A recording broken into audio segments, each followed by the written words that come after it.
నాకు చిన్నప్పటి నుంచి తెలిసింది ఒకటే ఒకటి ఏంటంటే ములిక్కాయలంటే ములిక్కాయ సాంబార్ మాత్రమే.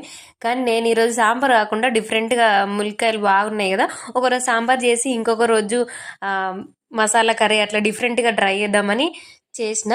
మా పక్కన ఆమెకు ఒక 5-4 అట్లా ఇచ్చిన, కానీ ఆమెకు ఈ కుక్ చేయడం రాదని చెప్పి మళ్ళీ నాకు రిటర్న్ ఇచ్చేసింది.